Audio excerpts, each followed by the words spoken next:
Hey guys, it's Alex and Dad from 7th Hour Films back again with Doctor Who Classic. Last time on Doctor Who Classic, we finished up the last 3 parts of The Power of the Daleks. What was that about? Your guess is as good as mine. One of the weakest Dalek stories. They land on some remote planet where apparently they're mining mercury, and the Doctor is mistaken for the Inspector, and there's a rebellion that we never learn what the rebellion is about. Yeah. And there's a whole bunch of other stupid stuff that goes on. But the main thing is the Daleks are found to be in this old capsule, and they do start to renew themselves, to regenerate themselves, and rebuild new ones. They got Lesterson to rebuild them, basically. But then they started doing it themselves. Yeah. Somehow, once they got enough power. Don't know where they got all the extra squids, but that was kind of fun. And then the Doctor kind of accidentally, we think, tricks them into electrocuting themselves, because we're not exactly sure what happened there. Yeah, I mean, I feel like it was, intentional what he did, how he defeated them with, using their own power against them or something, but he's just sort of playing a fool, like he doesn't really know. It was an interesting episode, because, it's one of those things where it's like, okay, some of this stuff, I get. Lesterson, I get. He wants to, revive the Daleks for science and stuff like that. Yeah. And the Daleks are obviously using him, and Bragan, he's, playing both sides of this war or whatever to gain power. But we never learn what the rebellion wants in the slightest, That's like watching Star Wars, and it's like, so what are we rebelling against? We don't know. Yeah. And I mean, sort of the main thing for me, I feel like, is just the Doctor. Because it's like, okay, what are we doing here with this guy? Because, we've seen him in a bunch of other episodes. His own specific episodes, as well as, the 3 Doctors and the 5 Doctors and stuff. So we've seen what his personality becomes. Yeah.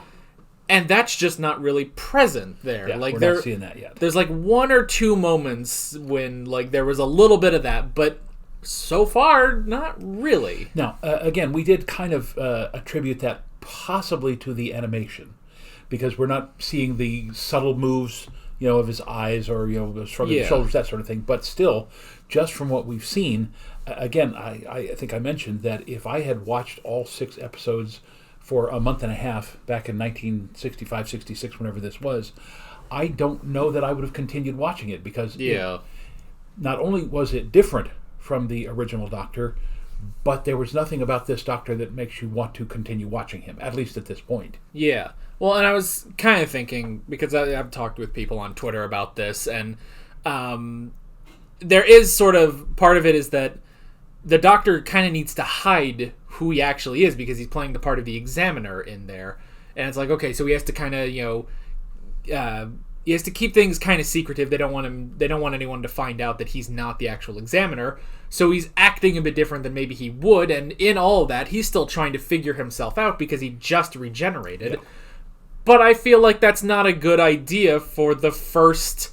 Not only is this a Doctor's first story, let's try to think okay, if this was 4 or 5 or 10 or 11, if this was their first story, I still don't think that's a good idea for the story. But not only that this is the first time you have a new Doctor. It's like bringing in, a new stepfather or something. It's like, come on, you gotta, try to get along. And it's like, but this is not a good first impression. Yeah. So it just was an odd episode. Overall, if this was 2 or 3 episodes later, maybe, and some work on the world building and stuff, maybe I could understand this a bit more. It strikes me that they should have had, even if it was just a 1 or 2 episode story, just Troughton and Ben and Polly, so that we could see what was happening. I mean, again, a 1 episode where he just said, "Listen, I've renewed myself, and it's going to take me some time to get used to this, and so please just bear with me." Just anything like that that would have helped it out. Because another thing is, the whole thing of he has to keep himself secret while he's the Examiner, but that starts on the TARDIS, where he is explaining nothing.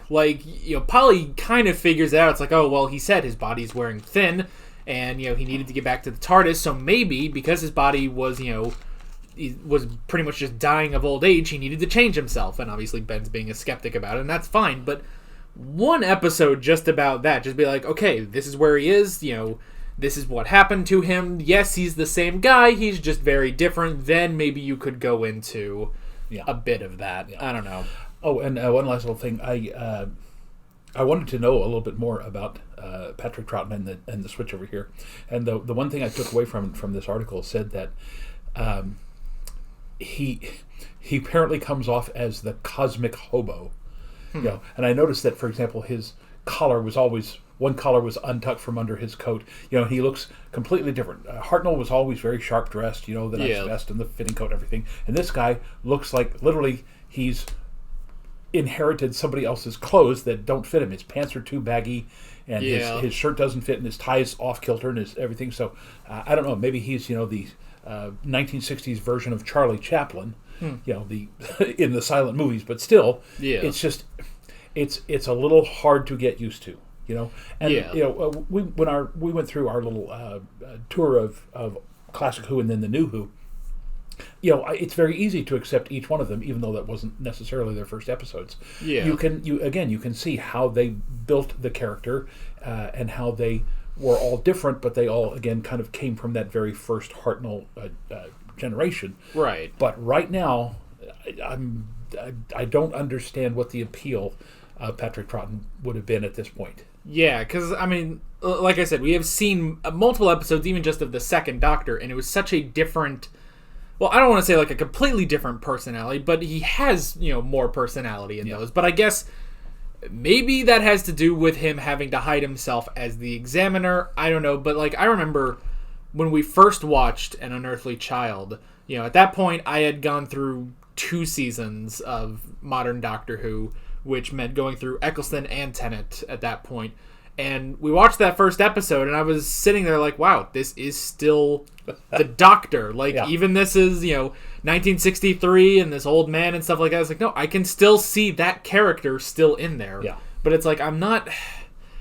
I don't know. It's very odd. Now, I was kind of thinking, and we're going off on this, but whatever. I was kind of... what we do. Yeah. I was kind of thinking that... now, you haven't seen this yet, but this also kind of reminds me of Capaldi's first episode, where Capaldi is such a very different change from Matt Smith, because, and especially with the 3 modern Doctors, you have Eccleston, he's kind of, out there and kind of crazy. Tennant gets a bit more eccentric. Matt Smith gets even more eccentric than him, and then you just sort of stop there and get Capaldi, and it's such a different sort of change. It's like, yeah, he's still kind of wacky and goofy, but he's a lot more serious too. He's like I always say he's kind of like a mix of a classic Doctor and a modern Doctor. And even in that episode, he's trying to figure himself out. There's a lot of mystery there, and he's kind of like, okay, is he more serious? Is he a lot darker? So I guess maybe it could be similar to that, but this is the Second Doctor we're talking about. Yeah. That might be the biggest thing, is that we're going through all of this for the Second Doctor, and we thought we had a grasp on the Second Doctor. So that was a whole thing. Anyway, today, continuing on with the Second Doctor, we have a 4-part recon complete episode. Yeah. Called The Highlanders. Now, didn't we speculate also this is the one where they meet Jamie? Yes, Jamie. I believe... Well, that is our theory, because I'm pretty sure he is a Highlander, so... The one that we saw him in, he was, he was still wearing his kilt. Yeah, and that was that was the beginning of season 5, and this is only episode 4 of season 4, so I guess that's just his normal attire. So yeah, I would be curious if we were going to leave either Ben or Polly in this episode. It feels like that'd be a little too soon, but yeah. I mean, it's kind of up in the air on companions. So. Yeah, and again, this is not like leaving Vicky behind in ancient Troy, because I mean she was a 12 PhD kind of girl, could have figured her way through anything in the ancient world. But you drop these 2 1960s kids off in the 1700s. Yeah. And they're going to be burned as witches. They're going to be finding themselves tied to a stake somewhere. Yeah. So, yeah, I don't know. It'll be very interesting, and I'm curious to see, because now we have, okay, how is the Second Doctor's personality going to form over these next few episodes? Yeah. So we'll see if we watch these, and maybe it'll be like, oh, that's where it is. We just had to wait 6 weeks to get there. So we will, I guess we'll just have to see. Yes.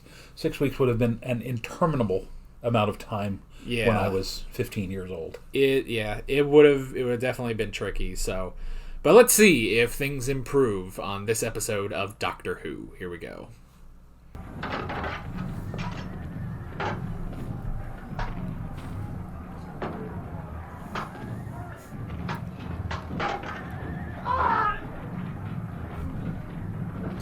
This must have been stuff cut for the censors. Oh, yeah. Remember they were talking about all the gory stuff was being cut? Right. That's why we have clips of them. Right. That's just ironic. You know what I realized, by the way? We never actually looked up the clip of the regeneration. Oh. Maybe we should do that sometime. Nearby, the Doctor sees a Highland bonnet, complete with eagle feathers and Jacobite cockade. I would like a hat like this. How do you look? Where's your other hat? Alexander and Jamie escort the new prisoners back to the cottage. Back. So that was 5 minutes it took to be captured.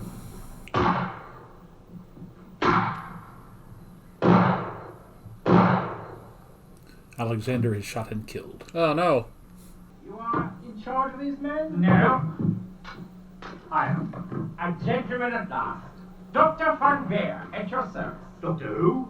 That's what I said. One of those confounding froggies that came over with the transporting ship in our service. We may expect to clear some measure of profit out of this rebellion, Yes. Depending, of course, on how many of the wretched rebels we can deliver from His Majesty's overzealous soldiers. Perkins pours some wine. Hastily shoves the picnic back in the hamper and runs off after Grace. So they're going to take the Highlanders and sell them. Kind of got that idea. Use them as slaves in the Caribbean, I thought he said. Take the train! This is so funny what we actually get to see now. Am I? Kirsty and Polly, still chased by Finch, arrive at the hidden cave. Bit of a typo there, folks. No, actually, that's very common during this time period. Sometimes it's even like P-F-I-N-C-H. Still just pronounced Finch. In Scarlet Pimpernel, one of the characters is named Folks, and it's F-F-O-W-L-K. We only take from those who steal from us. F-F-O-W-L-K-E-S. So it's like Aaron with 2 A's. Yes. The first A is silent. Kirsty pushes a couple of small rocks aside to reveal a battered wooden box. Still stupid. It's only one wee biscuit.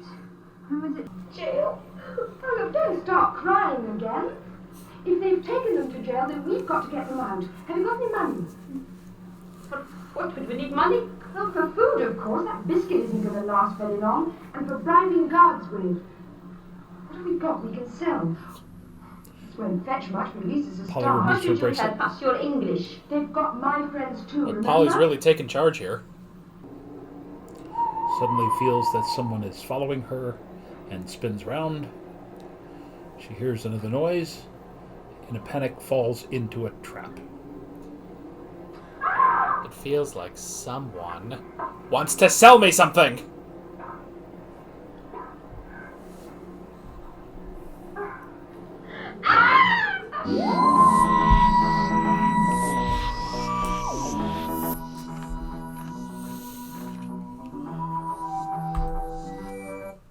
Alrighty, that is part 1.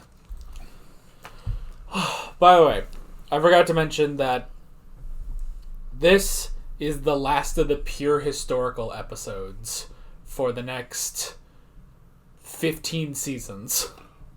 Yikes. Yeah. And the one there will only be one more pure historical after this in season 19. So, well, again, that leads me to believe that I might not have continued watching it because the main reason. I mean, when we went through our guide through the 3 seasons that we'd already watched, my favorites anyway, were the historicals. Like the Aztecs and the smugglers and the gunfighters and things like that. So, if I had stayed in England and had kept watching this, I don't know that I would have stayed with it. Yeah. Because to me, the whole point of a time traveler is to go through time to see historical things. True, but, I mean, there will still be historical episodes. They'll just be more like the Time Meddler, where it's like, okay, yeah, here's this historical event or time or whatever, but there is an alien involved somewhere. Okay. Yeah, which, I mean, they do that, obviously, all the time on modern Doctor Who, where there's no just pure historicals anymore. It's all like, with the Ninth Doctor, his 3rd episode, he goes back in time and meets Charles Dickens, and then there are actually ghosts, and they're ghost aliens, and then Charles Dickens blows up a house. It's all fun, so... Okay. But no, they are really, really good episodes, but there does have to be a bit of sci-fi in them from now on, so... Okay. Now, I don't know why there is one pure historical in season 19, which will be the 5th Doctor. But apparently that's the only other one from, pretty much after this one. So I have no idea what episode that is or anything, but yeah. So I guess we should enjoy this while we can. While we can. Yeah. All right, so I'll be honest with you, Battle of Culloden, I vaguely know that Bonnie Prince Charlie was trying to regain the English crown, but I can't remember who it was. I guess it was George, King George, who was the son of, please don't quote me on any of this, William and Mary, and I don't know if this is George the First or George the Second. I don't think it's George the Third yet.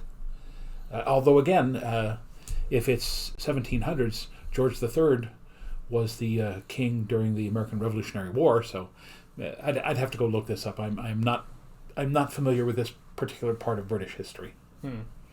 All right. Oh, here's you saying you're a doctor. You've not even bled him yet. What's he on about? Bloodletting. Yeah, but that's stupid. It's the only way of curing the sick. Or killing him more like. He's lost enough blood already. Singing it to drive me out of my mind, as I'm a loyal subject to King George II. Oh, what's that got to do with me? George the Second. All right. What are you going to do? Never fear, Algernon Thomas Pufffinch. Just after a small souvenir, that's all. There we are, this piece of hair. Probably cuts off a lock be of his proof hair. enough in case the Colonel doesn't believe us. His real hair or the wig? Ally in the enemy camp. Sentry salutes and leaves.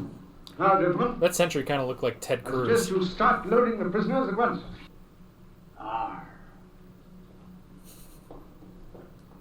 Such a threatening R. Gray pulls a small flintlock pistol Pick from up. his desk drawer. You're right, he does look like Ted Cruz. That's very weird. You have some fresh information as to his whereabouts. I'm on the track of some, but I need a free hand. Doctor grabs Gray's cry gun. out. Great heavens, man, your throat What? is so swollen. Does it hurt you? No, of course not. Say ah. What? Ah. Oh! I've never seen a silent lawyer before. Would you mind just waiting Doctor here? sees a cupboard, Another pulls patient, Gray you to his feet, understand. and thrusts him into it. Now he's kidnapped someone. He finally learned. You suffer from headaches. No, I don't. Oh! The doctor bangs Perkins' head against the table. Oh! Oh dear, you call me a liar? No. You must rest then for at least an hour. But I... That is my prescription. Ignore it at your peril. Now, lie down on the table. That's right. And put this over Doctor your blindfolds eyes. Perkins That's with right. his own cravat, then An edges hour. towards the door. This is a very strange scene. We've started shipping them across. Trask enters What Gray's in office. thunder? I'm resting me eyes. Damn your eyes. Where's your master? The doctor said he must rest I wish they too. had drawn a blindfold over his eyes. As Molly leaves, the doctor appears from behind a washing line, draped with clothes. He helps himself to some bread and fish, and then sees a bowl of flour. He really is the cosmic hobo. So if they had an actual boat in water, that's some indoor set there. Yeah. They head off to the docks. Well, they were actually reusing a Phantom of the Opera set, clearly. Once aboard the Annabelle, that's the only way you'll get off her. Straight downwards.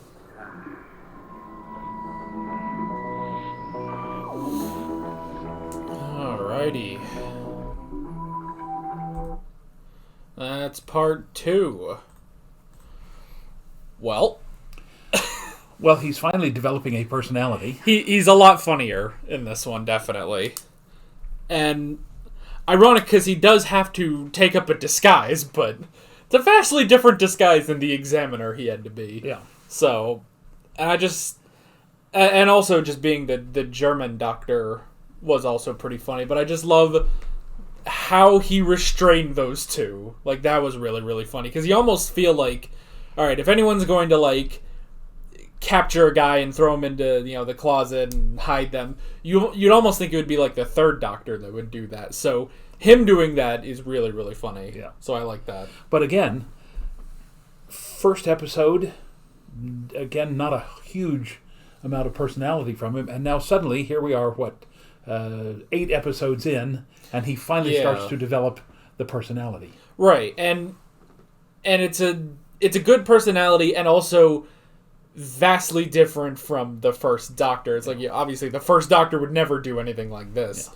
So, but yeah, it's good, and I'm glad, like, we can still, it's not being too hampered by the recons. Like, I'm sure it would be funnier in the normal thing if you see them, putting the blindfold on and stuff like that. But honestly, it is still pretty funny, even in the recon. Yeah. So, but again, this would have been 8 weeks after Hartnell's disappearance. Yeah, and that would have been a long time for the average viewer to wait. Yeah, starting with the power of the Daleks is a very strange choice. Now, I understand because you want to bring back the Daleks, which will, of course, bring in the viewers, but still... That particular story. Yeah. Now, if this personality had developed in the episodes with the Daleks, that would have been a much more, worthwhile reason to watch. Yeah. But what he did in those episodes with the Daleks is he literally just floated along doing nothing, and now suddenly, out of nowhere, he becomes this very active, and there's no explanation. He doesn't say, "Oh, it's all coming back to me now" or anything. It's just suddenly here he is, and we're just supposed to accept it. He's a lot more active. He's also just more active than the first Doctor really was, because the first Doctor would never do stuff like this, or even if the most I could see is like in the Reign of Terror when he kind of took up that disguise as well. Yeah. But that was a very different disguise, and he was just going through with a bit of power that the disguise afforded him. This is the Doctor being like covert and putting on the thing and covering up and really being in disguise. So I'm liking this episode, honestly. Yeah. Once aboard the Annabelle, that's the only way you'll get off her. Straight downwards. So it was a little hard to see what that was. That was them like throwing a body bag, basically, right? Yeah. Okay. Yeah. Sending him off to Davy Jones. You'd almost think we'd have the footage for that, because that's a big graphic. Yeah. Look, how else can we find out where they've taken the Doctor and your father? If they catch us. We still have a friend. Who? Algernon for Finch. Always assuming he's got out of that terrible pit.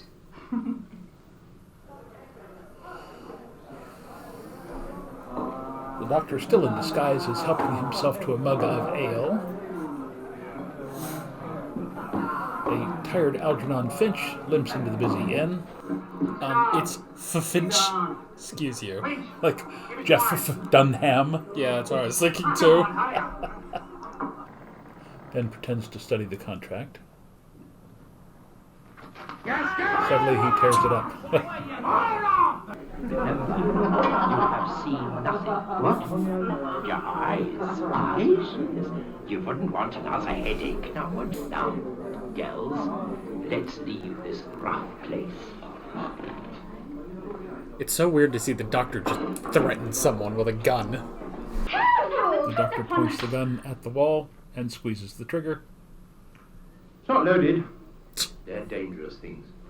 Well, it's just a wee idea, really. I mean, just Where'd you get the hat? Won't work. Just materializes when it needs to. You try. I'm a London deserter. What about him? Proceed with the ducking. What if the ducking's like keel hauling, where they tie him up and drop him in front of the boat and let him go all the way under it? Gray nods again, and Trask brings his arm down.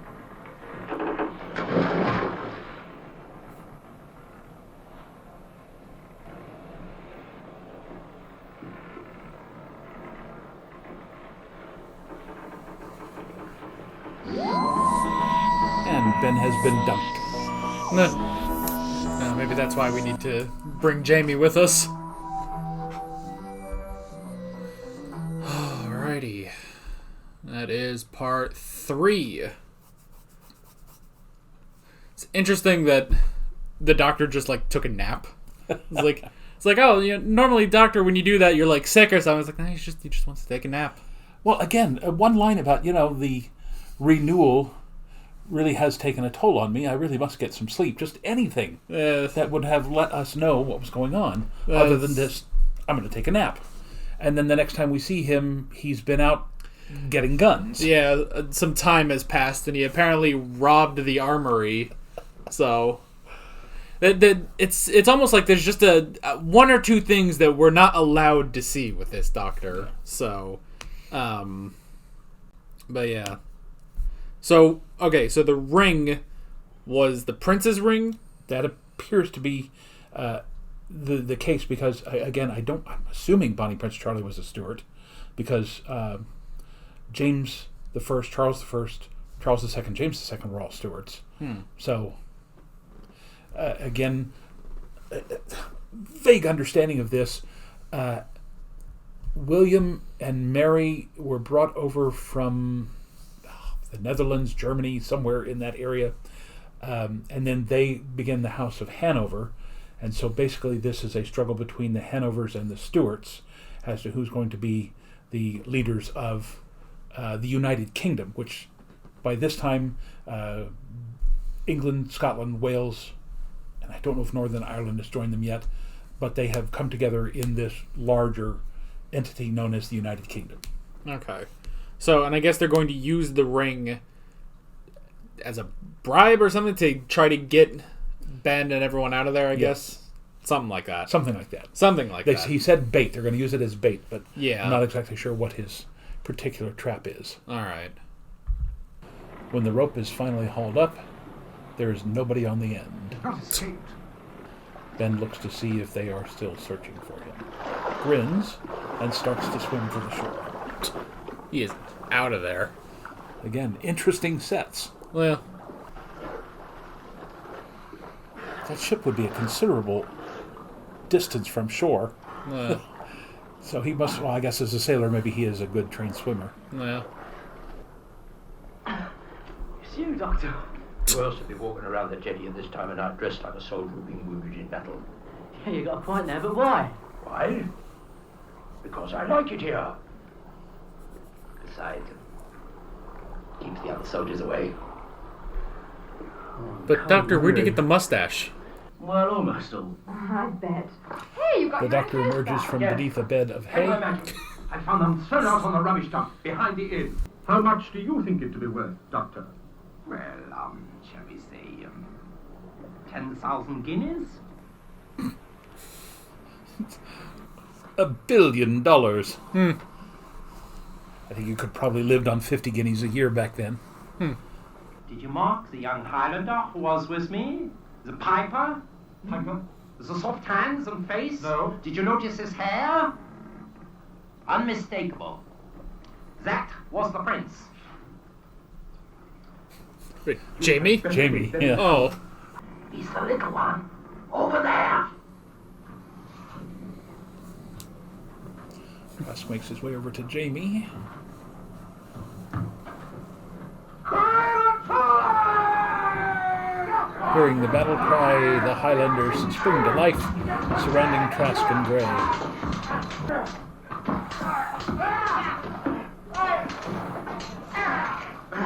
Why is it every time we have a recon is when they have a battle? Polly hugs the doctor and Ben, much to Ben's embarrassment. Well, the real job's only just beginning. Window. It was our office that never let us get through the TARDIS now. We'll find someone else.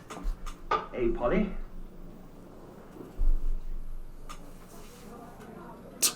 It's Finch, enjoying some fresh air just outside the inn. Oh no. The old clay pipe and animated smoke. Nah. Why? They're trying to make it realistic. I'm placing you under arrest. I warn you, I've had Lieutenant. enough of your warning, sir.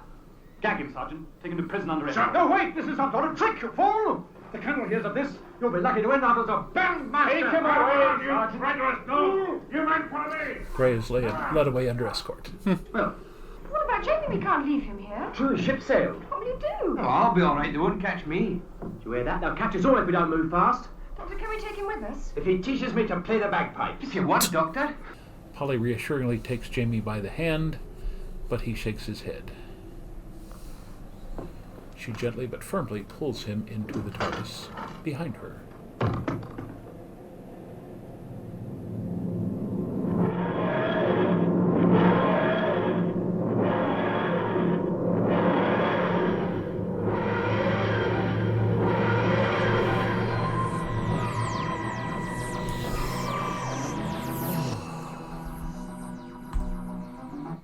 Alrighty. That's all 4 parts of the Highlanders. Well, got off to a very slow start, but then picked up a very good storyline, very similar to the Smugglers. You know, you got the solicitor Gray, who is, engaging in a slave trade and doesn't get found out till the very end. Yeah. And the Highlanders escape to France, where they will be safe. Yeah. You know what's interesting? The Doctor has kind of given up on telling people what they're in for if they go with him on the TARDIS. Like, he really doesn't say anymore. Like, I think maybe the last person he actually told was Vicky. It's like, yes, well, if you come with me, we're probably not going to get back to your people or your time or your home or anything like that. We're just going to be out there, Like, he just does not... He never bothers anymore. So, yeah, and this is, I guess is the first person from before the 1960s that we're actually taking. Yes. Other than Katarina, but yeah. We know how that turned out, obviously. So, and luckily, having seen Tomb of the Cybermen already, we know that Jamie won't, at least up until then, is not going to suffer such a horrifying death that Katarina did. So yeah, it's just interesting that he never says until they've already left. So, but yeah, that's the last pure historical for the next 15 seasons. And at 40 episodes each, probably maybe a few less. Well, yeah, it's going to be a year or two before we get there. Quite a while before we get there. So, now the thing is, watching this one, I finally realized there is a pattern to every historical they've done. Of they go to this place, wherever this historical place is. One of them gets captured, and then the rest of the serial is just them trying to meet back up, getting involved in different plot lines along the way. They meet back up, they get back to the TARDIS, and they leave. Well, that's pretty much every time travel adventure.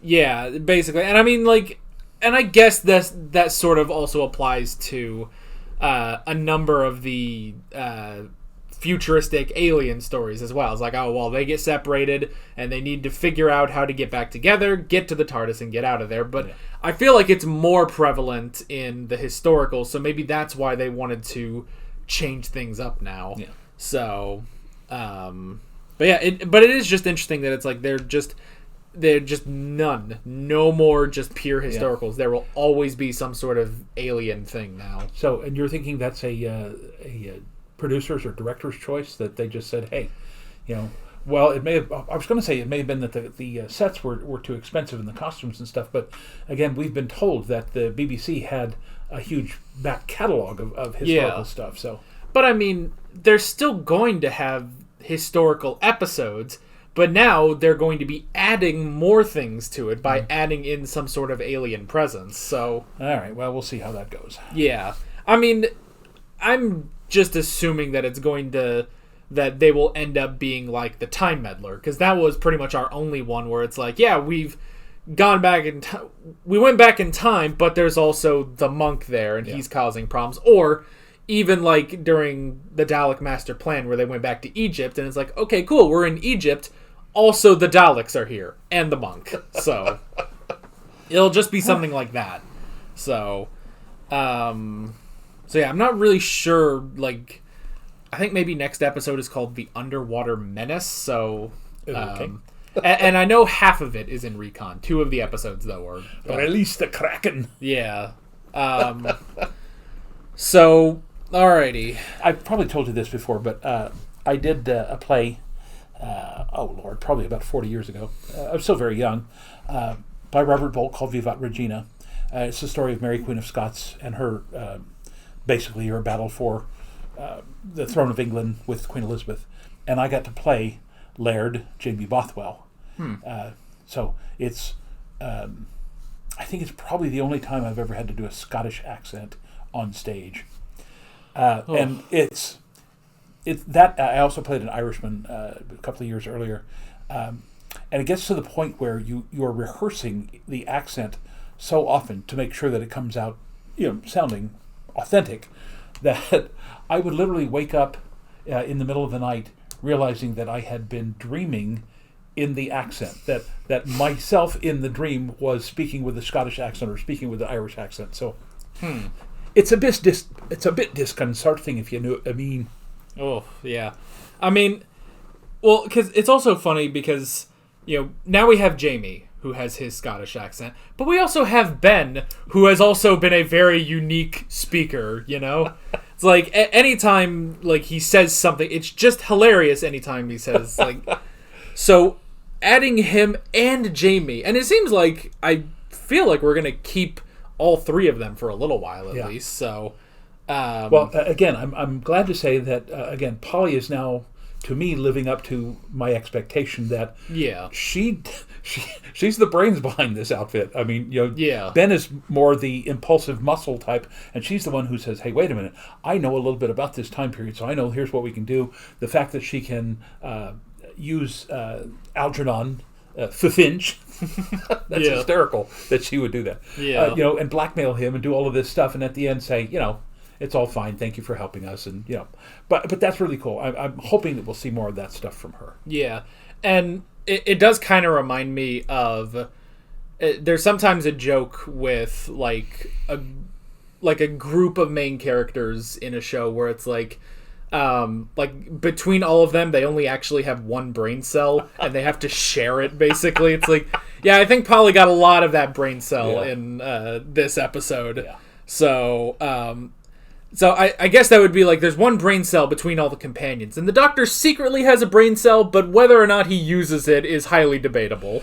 Well, he was certainly using it this time around. Yeah, like he was very clever in this one, and a lot funnier, definitely. Yeah. So, like this definitely feels like the second Doctor we have seen. Yeah.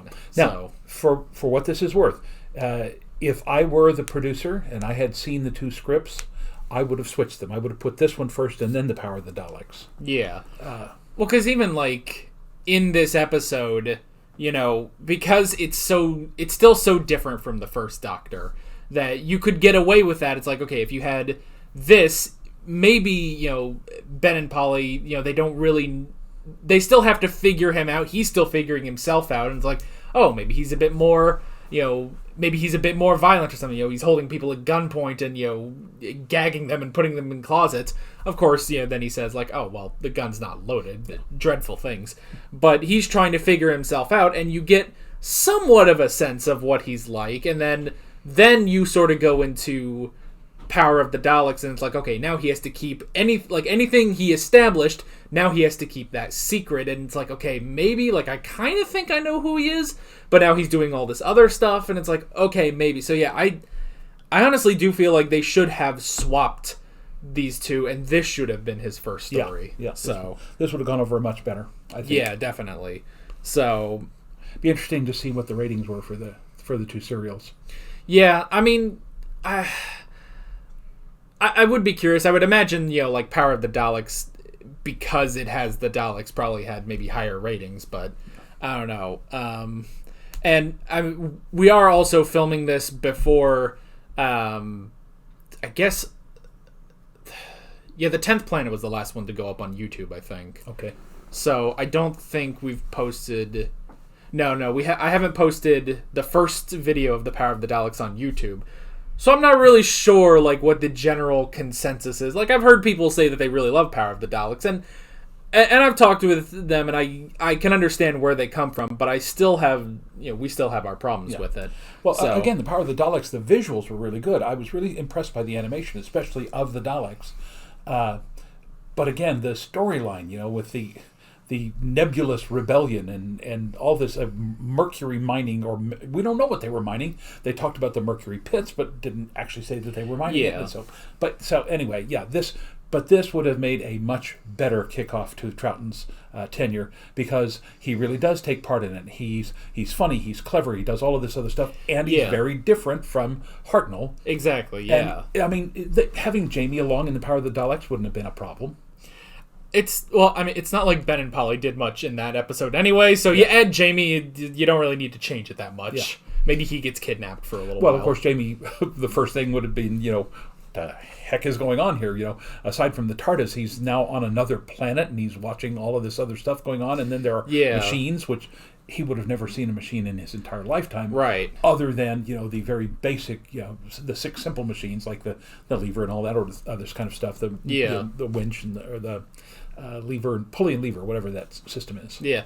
So, I mean, that could have been interesting, because, obviously that's what we'll get next episode for his first true companion episode. Yeah.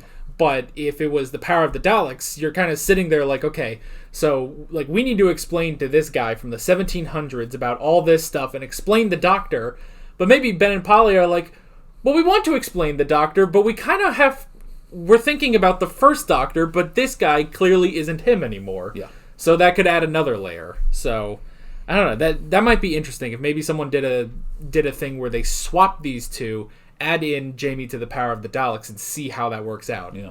And then just give a reason why they're rebellion. like I don't know. They want decent stuff in the vending machines. I don't know. Just a livable wage. Yeah, just something. Minimum wage.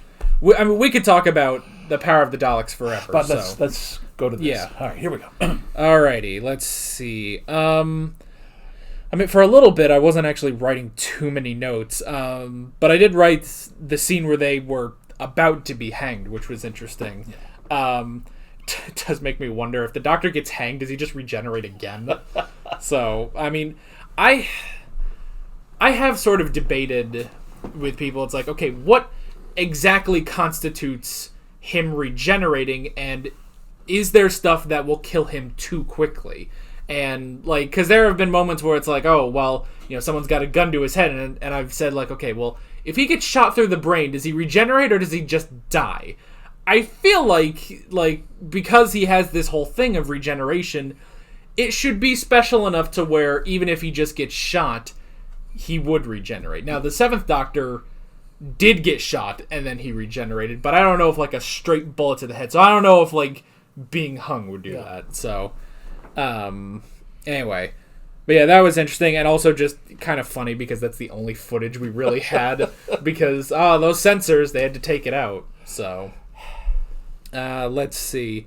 I did really like Polly in this episode, like, taking charge on stuff. Yeah. And I also like that there was a bit of, like, I guess there was contrast between her and Kirsty, too, because those first, like, few, like, I guess conversations, she would start crying and Polly, like, calls her out on it. It's like, oh, is that all you did? Like, back then, is that all women did, was just cry?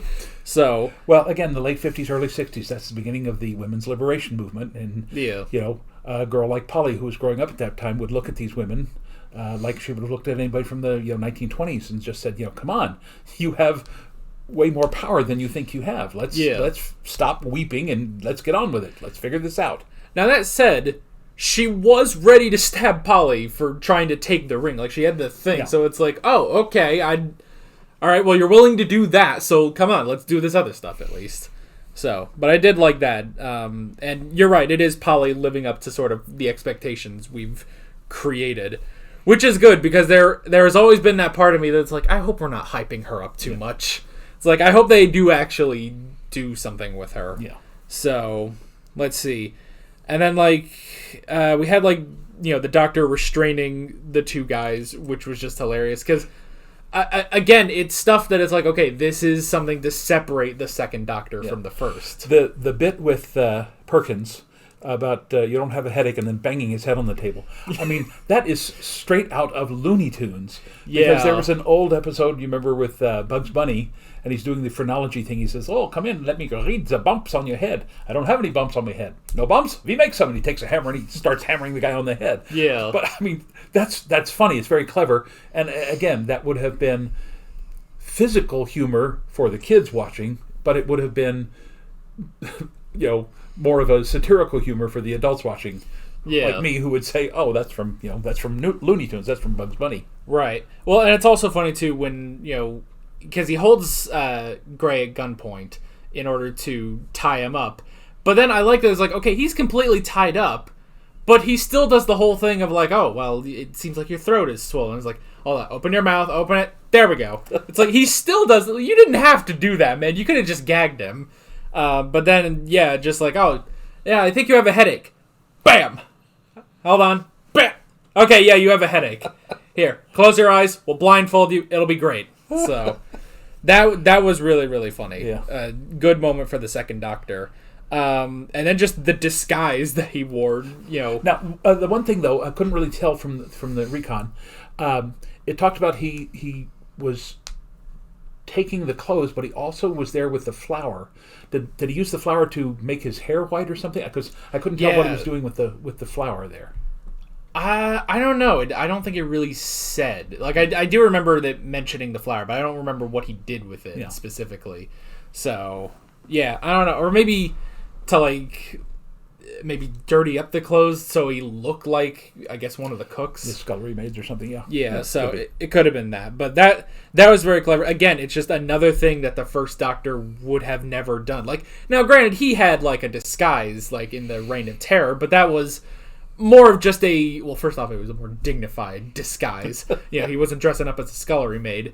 But, he did that, and it was because of that disguise that he got some authority so that he could try to get to his companions and stuff. So now, again, I mentioned this before. In Scarlet Pimpernel, Sir Percy Blakeney does that, dresses up as an old woman. So that's very much in keeping with this, English romantic comedy sort of stuff. Yeah. So, and I also like, and this is more towards the end, when Ben swims up to the shore and he's met with a soldier, and then it's like he just takes off the mustache and it's the Doctor, and it's like, wait, why couldn't you just go get Ben? Why? How? Well, he had to be sure that nobody on the docks would recognize him, so he was disguising himself just to make sure that he himself didn't get arrested, but then he had to let Ben know who he was. I mean, that was what I was thinking. But where did he get the fake mustache? Did he just have that on him? I don't know. Maybe that would have also been hilarious if he just, like, found that, even if that was in, like, Power of the Daleks, like, ooh, a mustache. Use that for later. So, I don't know. Obviously, they didn't think that far ahead, and they didn't need to think that far ahead, but it's just one of those questions, like, where did he get that? There's in 1700s, a lot of fake mustaches lying around for you to take. Oddly enough, other than the pirates, there wouldn't have been a whole lot of people with facial hair. This is a time when most people were very clean-shaven and, like you pointed out, wore the wigs. Right. So unless you were young enough to have your own hair long enough to do that, most of the older men wore wigs. So. Yeah. Now, the next note is about Finch. And, they took his money. They took his ID. She also took a lock of his hair. What was the purpose of that? In case they were ever challenged on this, they'd be able to say, we have a lock of his hair, so it's obvious we got close enough to him to do this, and he's in league with us, so that way they could blackmail him into going along with whatever they said. Okay. That's very specific. Why don't you just take the wig at that point, then? Because I'm not sure he had a wig. Oh, that was just his hair? Yeah. Huh. Now, see, a lot of, again, young men had their hair grown long and drawn back like that, and then because the fashion was to have the white hair, they would actually put powder in their hair to make it look white. So when they would go home at night, they could wash it out, and they would have, hair like yours. Also set roughly around this time period is the film Amadeus. And if you've only watched that once, but yeah, you actually see, I think at one point, Mozart actually goes in and he's having his hair powdered because, again, that was just the fashion of the day. Okay, then. Because, yeah, I don't remember them outright saying why they had his hair. I just remember it's like, oh, they took a lock of his hair. Okay. And then at the end, she gives it back, and it's like, but what was the point of that? She never used it. Yeah, so. But that was their insurance, basically. Just basically saying, if somebody questions us and says, you can't possibly know Lieutenant Finch, or I can't remember what his rank was, then they'd say, oh, but, we got close enough to him that he gave us a lock of his hair. So I think it was just an insurance policy to make sure that he didn't rat them out. Yeah, all right. Let's see. The Highlanders were going to be, I guess not sold as slaves, but just sent to the plantations and stuff. Yeah, now, theoretically speaking, they weren't really slaves. I think that's how the solicitor was going to get around that. You may remember this from your American history classes. That 7-year contract was called indentured servitude. The idea was that after your 7 years, you had literally paid off your debt and you would be released. But the thing about that is, the indentured servants were the ones that went to the Americas, that went in as butlers and servants and that sort of thing. But if you went on the plantation, although you were technically an indentured servant, you were a slave. Yeah, so... and like the guy said, if you go on the plantation, you're not going to survive 7 years because it's incredibly hot and the work is horrible, and the slave drivers, the plantation overseers were just horrible people. Right. Well, it's also interesting. They said it's almost like they were like trying to bargain it or hype up the Highlanders a bit. It's like, oh well, they'll be much better than the black slaves that you have. It's like, well, okay. Interesting. I mean, you're still putting them through the same thing, but I mean... I suspect what they were thinking there is because the Highlanders are so, strong-willed and strong men, but quite honestly, the whole reason why the Africans were taken to the Caribbean in the first place is because most other slaves who were not of African descent could not tolerate that heat and that humidity and the work down there. The Africans, who, if you look at the map, are almost like directly across the Atlantic from there, they were more suited for working in that atmosphere, that geography, that climate, and that's why they tended to be, probably 90 to 95% of all the slaves there in the Caribbean. Yeah, the Highlanders are from Scotland. Yeah. It's not like that. No, it's very cold and damp up there. Yeah.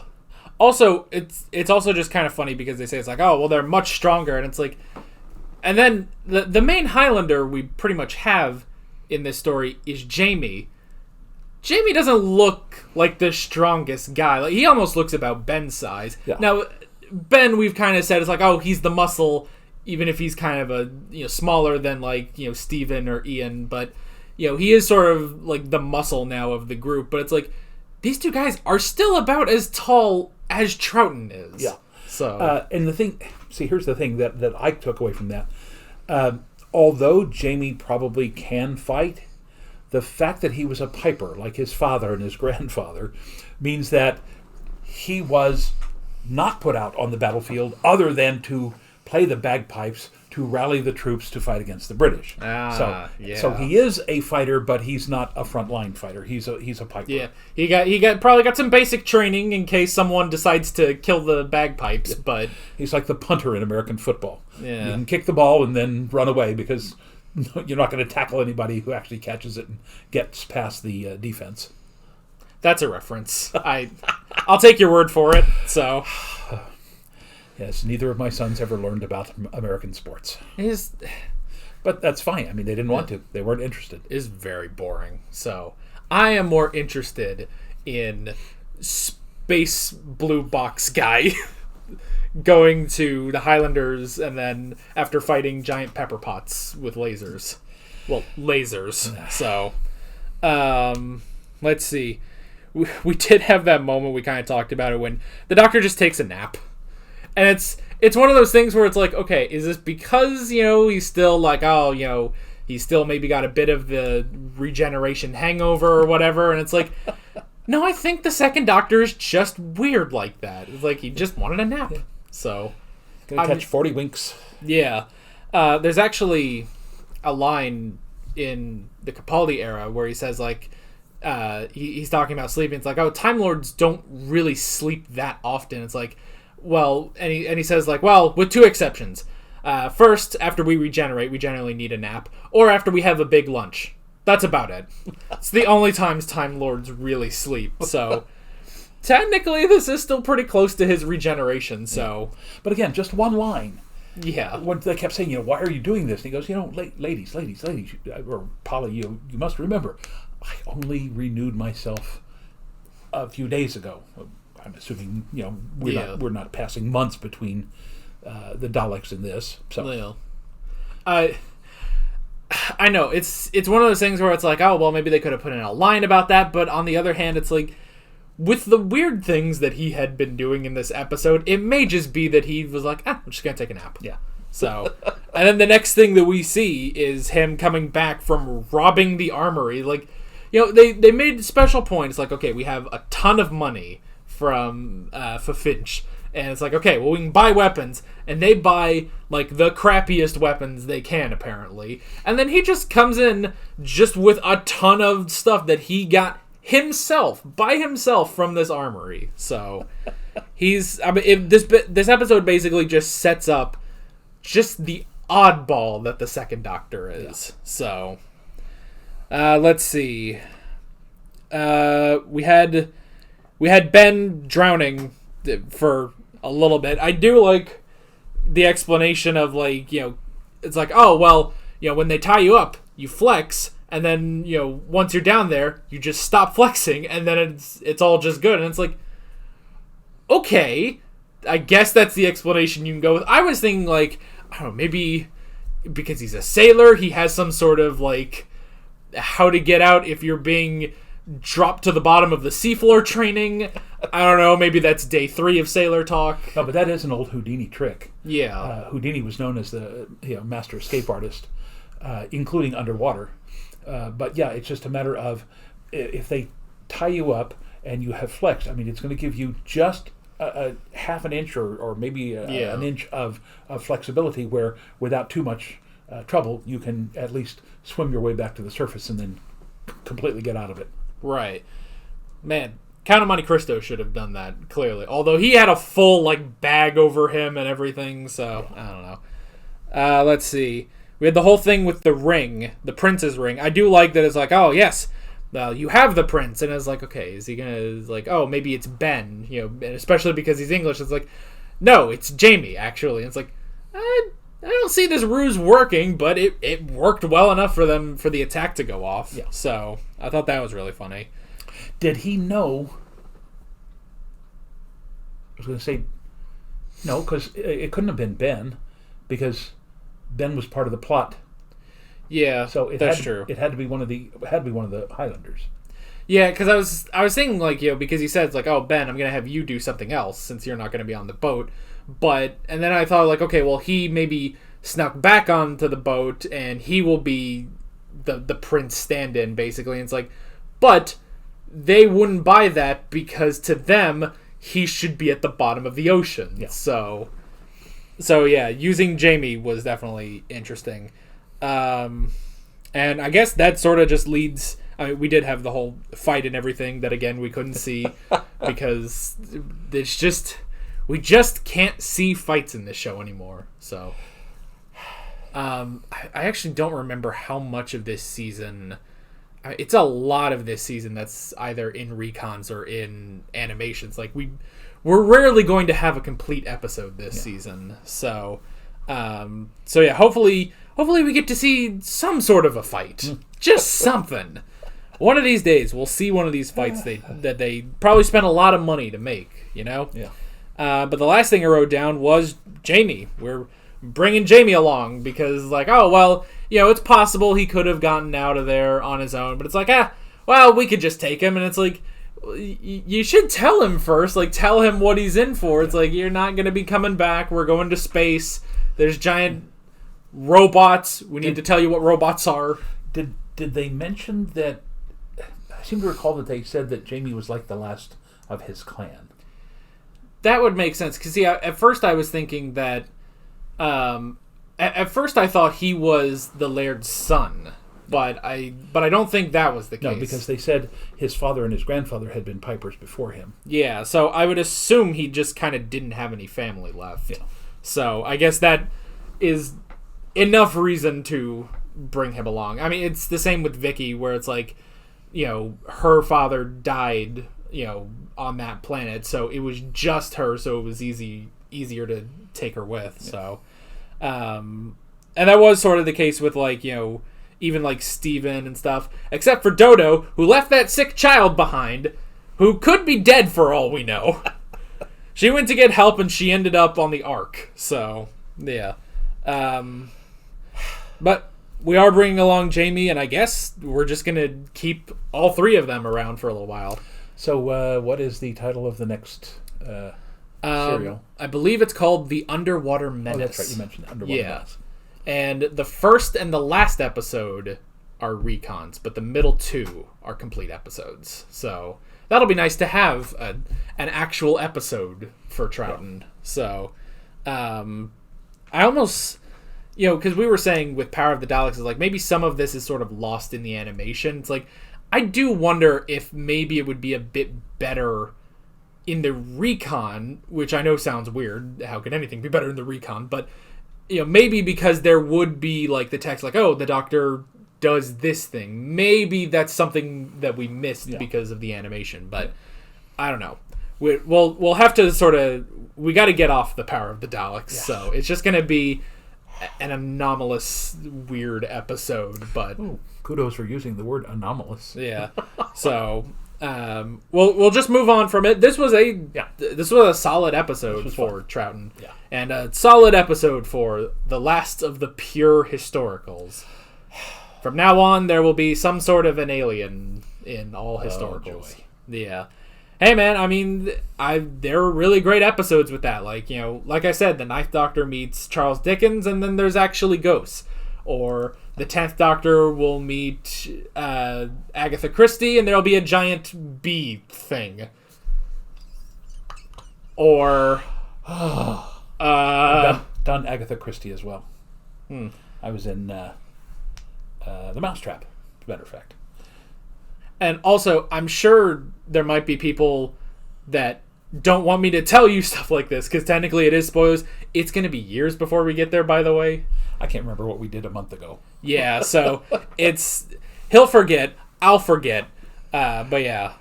Which we should mention, because sometimes we still get questions about if we are going to react to new Doctor Who after we finish classic Doctor Who. Apparently. We'll give it a shot. I mean, you know. Yeah. Let's face it, as I've mentioned several times, I'm about to turn 69 years old, and I'm in relative good health, so I'll just keep doing this as long as you want me to, and I want to. Yeah, until we run out of Doctor Who episodes, or run out of Dad. Yeah, or you just die. I don't know. But anyway, and on that grim note, with all that being said, now wait a minute. This is going to go up in about 3 weeks? Yeah, just about. So that would be right around Christmas.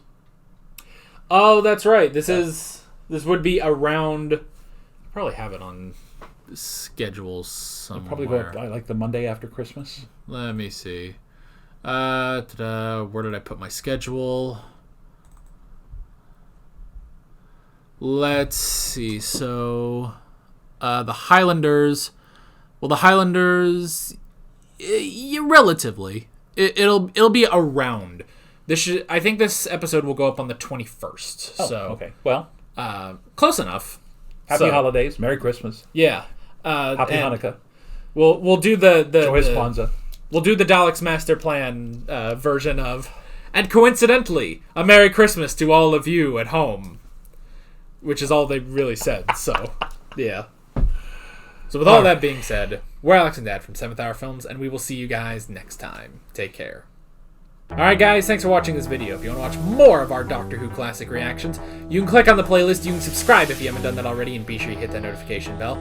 You can support me on Patreon and follow me on social media, links below in the description. See you guys later.